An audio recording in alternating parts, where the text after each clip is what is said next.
Health गुरुजी channel के एक नए फ्रेश वीडियो में आपका स्वागत है। दोस्तों, हम डेली अपने इस चैनल में आयुर्वेद की जानकारी और पेड़ पौधे, जड़ी बूटी की दुर्लभ प्रयोग बताते हैं, इसलिए चैनल को सब्सक्राइब कर हमारे साथ जुड़ जाए। चलिए जानते हैं आज के इस फ्रेश नवीन जानकारी को। दोस्तों, कोकिलाक्ष को ताल मखाना कहते हैं। सामान्य तौर पर इसके बीज का प्रयोग आयुर्वेद में किया जाता है। ये एक तरह का कंटीला पौधा होता है जो नदी, तालाब के किनारे गीली मिट्टी में उगता है। इसके बीजों का इस्तेमाल सबसे ज्यादा यौन संबंधी समस्याओं के लिए किया जाता है। प्राचीन काल से ताल मखाना का प्रयोग कई तरह के बीमारियों के लिए औषधि के रूप में इस्तेमाल किया जाता रहा है। क्योंकि ताल मखाना या कोकिलाक्ष के बीज के औषधीय गुण अनगिनत होते हैं और इसका सही मात्रा में चिकित्सक के सलाह से प्रयोग किया गया तो कई बीमारियों से राहत पाया जा सकता है। प्राचीन काल से इसका प्रयोग वाजीकरण, चिकित्सा या सेक्स संबंधी समस्याओं के उपचार में किया जा रहा है। आयुर्वेदीय निघंटु एवं संहिताओं में कोकिलाक्ष का वर्णन प्राप्त मिलता है। चरक संहिता के शुक्र शोधन महाकषाय में भी इसका उल्लेख प्राप्त होता है। कोकिलाक्ष मूल रूप से सेक्स संबंधी बीमारियों के लिए बहुत ही फायदेमंद होता है। विशेष रूप से पुरुषों के काम शक्ति बढ़ाने और स्पर्म काउंट या शुक्राणु की संख्या को बढ़ाने में बहुत असरदार रूप से काम करता है। ताल मखाना मीठा, अम्लीय गुण वाला, कड़वा, ठंडे प्रकृति का, पित्त को कम करने वाला, बलकारक, खाने में रुचि बढ़ाने वाला, फिसलने वाला, वात और कफ करने में सहायक होता है। यह सूजन, पाइल्स, प्यास, पित्त संबंधी समस्या, शोफ, विष, दर्द, पांडु या पीलिया, पेट संबंधी रोग, पेट का फूलना, मूत्र का रुकना, जलन, आमवात या गठिया, प्रमेह या मधुमेह, आंखों के बीमारियां तथा रक्त दोष को कम करने में मदद करता है। इसके बीज कड़वे, मधुर, ठंडे तासीर के, भारी, कमजोरी दूर करने वाले तथा गर्भ को पोषण देने वाले होते हैं। कोकिलाक्ष के पत्ते मधुर, कड़वे तथा शोफशूल या दर्द, विष, खाने की कम इच्छा, पेट संबंधी रोग, पांडु या पीलिया रोग, विबंध या कब्ज, मूत्र रोग नाशक तथा वात कम करने वाले होते हैं। ताल मखाने की जड़ शीतल, दर्द निवारक या दर्द कम करने वाला, मूत्रल तथा बलकारक होती है। दोस्तों, आपसे एक निवेदन है, हमारे देश भारत में जड़ी बूटी, पेड़ पौधे की जानकारी समाप्त हो रहे हैं। हम अपने इस चैनल हेल्थ गुरुजी में पेड़ पौधे की जानकारी को पुनः भारत में यूट्यूब वीडियो के माध्यम से फैला रहे हैं ताकि ये जानकारी भारत में बनी रहे।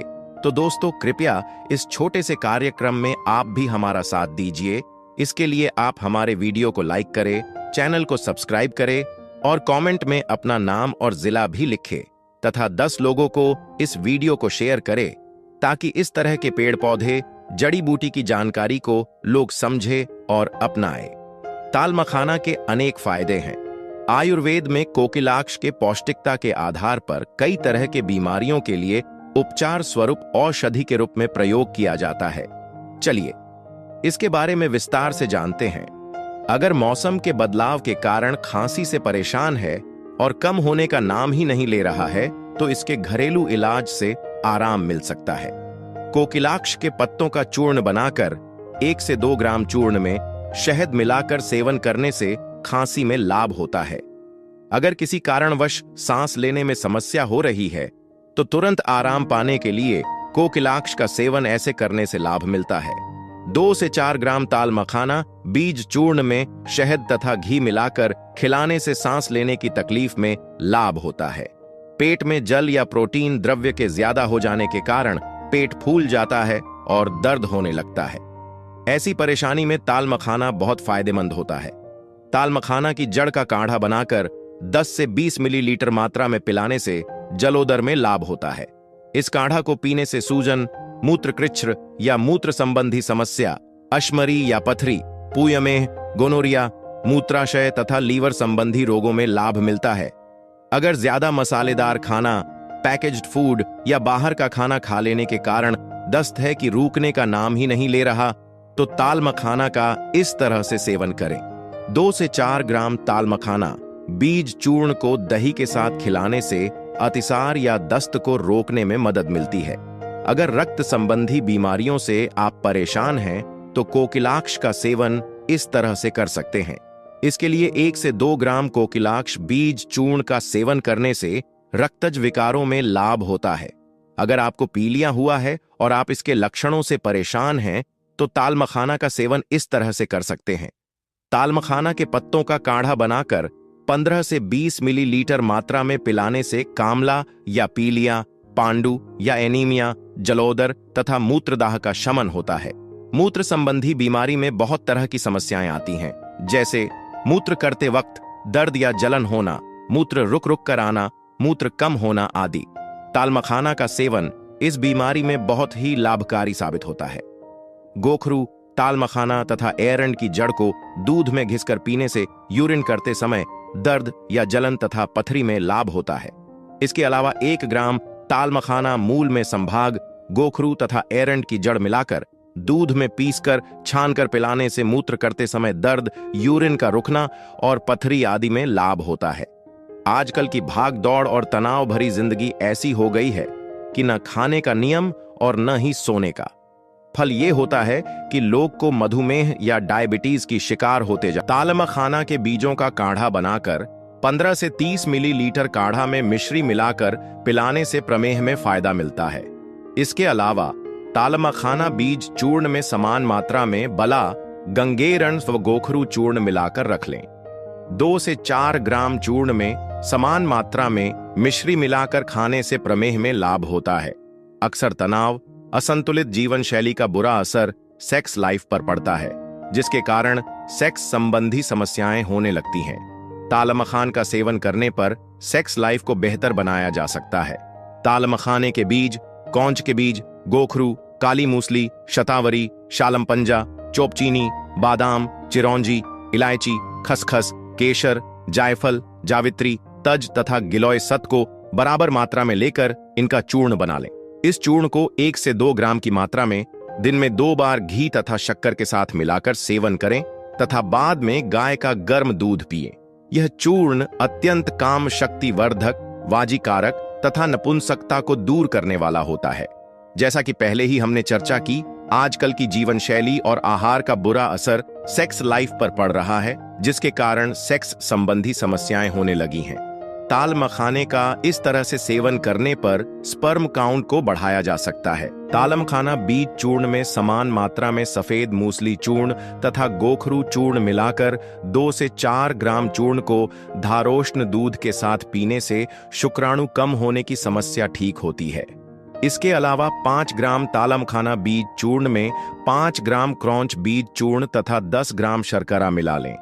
2 से 4 ग्राम चूर्ण को धारोष्ण दूध के साथ सेवन करें। अक्सर उम्र बढ़ने के साथ जोड़ों में दर्द होने की परेशानी शुरू हो जाती है, लेकिन तालमखाने का सेवन करने से इससे आराम मिलता है। तालमखाना तथा गुडूची को समान मात्रा में लेकर उसका काढ़ा बनाकर 10 से 20 मिलीलीटर काढ़े में 500 मिलीग्राम पिप्पली चूर्ण मिश्रित कर सेवन करने तथा पथ्य भोजन करने से गठिया में शीघ्र लाभ होता है। इसके अलावा 5 से 10 मिलीलीटर तालमखाना का रस तथा तालमखाना शाक का सेवन करने से वातरक्त या गांठ में लाभ होता है। आजकल अर्थराइटिस की समस्या उम्र देखकर नहीं होती है। दिन भर एसी में रहने के कारण या बैठकर ज्यादा काम करने के कारण किसी भी उम्र में इस बीमारी का शिकार होने लगे हैं। इससे राहत पाने के लिए तालमखाने का इस्तेमाल ऐसे कर सकते हैं। तालमखाना पंचांग को पीसकर लेप करने से दर्द वाले जगह पर लगाने से दर्द कम होता है। अगर दिन भर बैठकर काम करते हैं और आपके बैठने या खड़े होने का पोस्चर सही नहीं है या दूसरे किसी बीमारी के कारण कमर में दर्द से परेशान हैं, तो तालमखाने का प्रयोग ऐसे करने से जल्दी आराम मिलता है। तालमखाना के पत्तों को पीसकर लेप करने से कमर का दर्द तथा जोड़ों के दर्द में असरदार रूप से आराम मिलता है। शरीर के किसी अंग में सूजन और दर्द होने पर कोकिलाक्ष असरदार रूप से काम करती है। गोमूत्र या जल के साथ 65 से 125 मिलीग्राम तालमखाना भस्म का सेवन करने से शोथ, सूजन कम होता है। आजकल के तनाव भरी व्यस्त जीवन शैली की देन है अनिद्रा की बीमारी। कोकिलाक्ष का सेवन बहुत फायदेमंद साबित हो सकता है। काकजंघा, अपामार्ग, तालमखाना तथा सुपर्णिका का काढ़ा बनाकर 10 से 20 मिलीलीटर की मात्रा में पीने से अनिद्रा दूर होती है।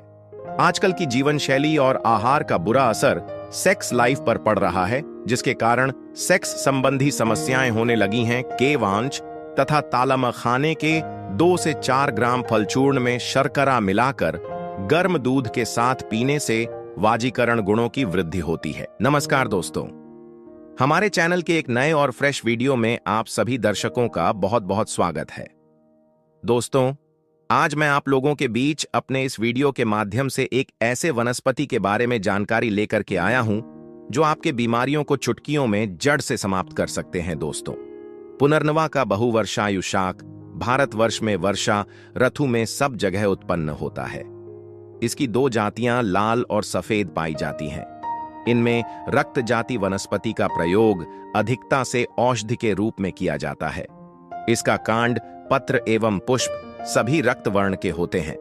फलों के पक जाने पर वायवीय भाग सूख जाता है, परंतु मूल भूमि में पड़ी रहती है, जो वर्षा ऋतु में फिर से उग आती है। इसलिए इसका नाम पुनर्नवा है। यह समस्त भारत में 2400 मिलीमीटर की ऊंचाई तक पाया जाता है। पुनर्नवा का प्रयोग चरक में स्वेदोपग रूप में ज्वर विरेचन में किया गया है। सुश्रुत ने शाक वर्ग में वर्षाभू और पुनर्नवा का उल्लेख किया है। निघंटु ग्रंथों में पुनर्नवा को रसायन, मूत्रल, शोथघ्न, स्वेदल, नेत्रीय एवं शोथघ्न रूप में बाह्य प्रयोगार्थ उपयोगी बताया गया है। रक्त पुनर्नवा की मूल श्वेत मूल पुनर्नवा की अपेक्षा कम मोटी, किंतु लंबाई में अधिक, बीच से टूट जाने वाली ऊपर की ओर मोटी तथा नीचे की ओर पतली व अनेक उपमूलों से युक्त होती है। मूल को तोड़ने से दूध जैसा गाढ़ा रस निकलता है। मूल स्वाद में कड़वी तथा उग्र गंधी होती है। पुनर्नवा शोथहर, शीतल, हृदयोत्तेजक, शूलहर तथा मूत्रल है। इसका प्रयोग शोथ रोग, हृदय रोग, जलोदर, पांडु और मूत्रकृच्छ्र तथा वृक्क विकारों में किया जाता है। इसका विशिष्ट प्रभाव गुर्दों और मूत्रवाह संस्थान पर पड़ता है, इसलिए यह मूत्रल और शोथहर है। यह रक्तवाह संस्थान और हृदय पर भी अच्छा असर डालती है। दोस्तों, आपसे एक निवेदन है, हमारे देश भारत में जड़ी बूटी पेड़ पौधे की जानकारी समाप्त हो रहे हैं। हम अपने इस चैनल हेल्थ गुरुजी में पेड़ पौधे की जानकारी को पुनः भारत में YouTube वीडियो के माध्यम से फैला रहे हैं, ताकि ये जानकारी भारत में बनी रहे। तो दोस्तों, कृपया इस छोटे से कार्यक्रम में आप भी हमारा साथ दीजिए। इसके लिए आप हमारे वीडियो को लाइक करें, चैनल को सब्सक्राइब करें और कमेंट में अपना नाम और जिला भी लिखें तथा 10 लोगों को इस वीडियो को शेयर करें, ताकि इस तरह के पेड़ पौधे जड़ी बूटी की जानकारी को लोग समझे और अपनाएं। दोस्तों, प्रातःकाल पुनर्नवा मूल त्वक चूर्ण का नस्य लेने तथा हलवे का भोजन करने से शिरोवेदना का शमन होता है। संभाग श्वेत अपराजिता मूल, श्वेत पुनर्नवा मूल तथा जौ के कल्क से नेत्रों में अंजन करने से नेत्र शुक्र रोग में लाभ होता है। पुनर्नवा मूल को नारी दुग्ध में घिसकर नेत्रों में लगाने से नेत्रशूल, नेत्रकंडु आदि रोगों में लाभ होता है। पुनर्नवा मूल को कांजीव तैल या जल में घिसकर लगाने से निशांधता, रात्रि अंधता रोग व मोतियाबिंद में लाभ होता है। श्वेत पुनर्नवा मूल को घृत व मधु में पीसकर अंजन करने से नेत्र रोगों व नेत्र स्राव का शमन होता है। पुनर्नवा मूल स्वरस में भांगरा स्वरस मिलाकर लगाने से नेत्र कंडु में लाभ होता है तथा गोमय स्वरस में श्वेत पुनर्नवा मूल तथा पिप्पली मिलाकर अंजन करने से नक्तांध्य, रात्रि अंधता में लाभ होता है। पुनर्नवा की जड़ों को पीसकर घी व शहद में मिलाकर अंजन करने से आंख की फूली व लालिमा दूर होती है। पुनर्नवा की जड़ों को भांगरे के रस के साथ घिसकर आंखों में लगाने से नेत्र कंडु का शमन होता है। पुनर्नवा की जड़ों को दूध में घिसकर छालों पर लेप करने से मुखपाक में लाभ होता है। 1 से 2 ग्राम पुनर्नवा मूल चूर्ण में संभाग शक्कर मिलाकर दिन में 2 बार खाने से शुष्क कांस का शमन होता है। पुनर्नवा मूल के 3 ग्राम चूर्ण में 5 ग्राम हल्दी मिलाकर प्रातः सायं खिलाने से दमे में लाभ होता है। यदि ऊर क्षत के रोगी के थूक में बार बार रक्त आ रहा हो तो 5 से 10 ग्राम पुनर्नवा मूल तथा शाठी चावलों के चूर्ण को मुनक्का के रस, दूध और घी में पकाकर पीने के लिए रोगी को दें।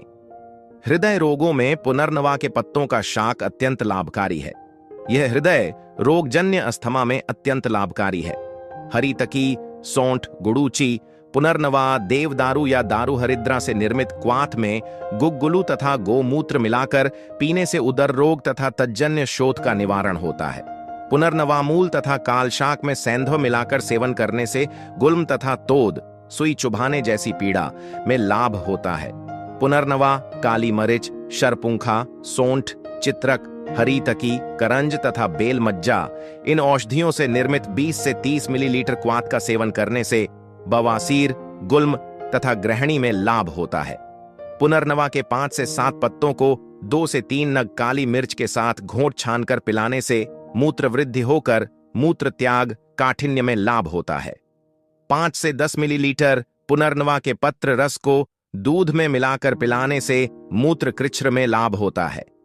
3 ग्राम पुनर्नवा मूल चूर्ण को शहद या गुनगुने जल के साथ सेवन करने से शोथ, मूत्र कृच्छ्र तथा मूत्रदाह का शमन होता है। पुनर्नवा मूल को तेल में स्निग्ध करके योनि में धारण करने से प्रसव शीघ्र हो जाए। गर्भाशय विकार जन्य अनार्तव में पुनर्नवा की जड़ और कपास की जड़ का फांट पिलाने से लाभ होता है।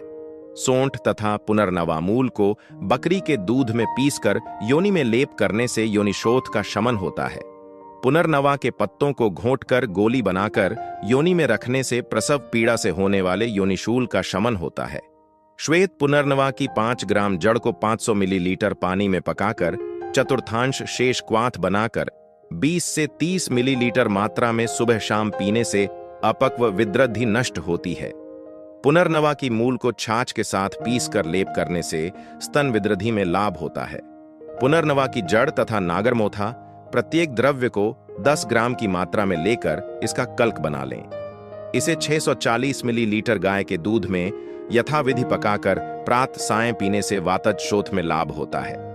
पुनर्नवा नियम की छाल, पटोल पत्र, सोंठ, कटुकी, गिलोय, दारू हल्दी तथा हरड़ को संभाग लेकर क्वाथ बनाएं। जब चतुर्थांश शेष रह जाए तो इसे छानकर 20 से 30 मिलीलीटर मात्रा में लेकर सुबह शाम पीने से सर्वांग शोथ, उदर रोग, पार्श्वशूल, श्वास तथा पांडु रोग में लाभ होता है।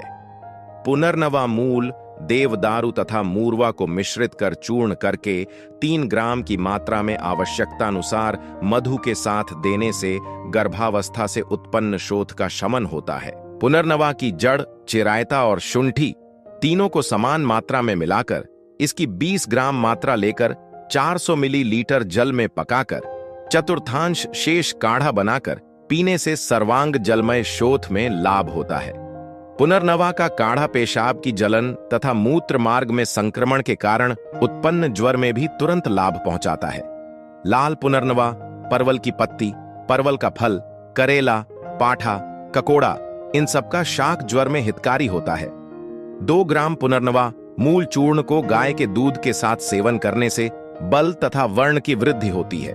पुनर्नवा नियम, गिलोय, सोंठ, देवदारू तथा हरड़ को समान भाग मिलाकर पीसकर 1 से 2 ग्राम चूर्ण को गर्म जल के साथ सेवन कराने से साध्य शोफ ठीक होते हैं।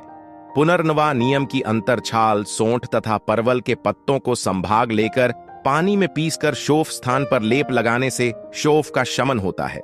पुनर्नवा, हरड़, बकली, रासना, देवदारू तथा एरंड बीज को समान मात्रा में लेकर गोमूत्र के साथ क्वाथ बनाकर 10 से 20 मिलीलीटर मात्रा में पिलाने से शोफ में लाभ होता है।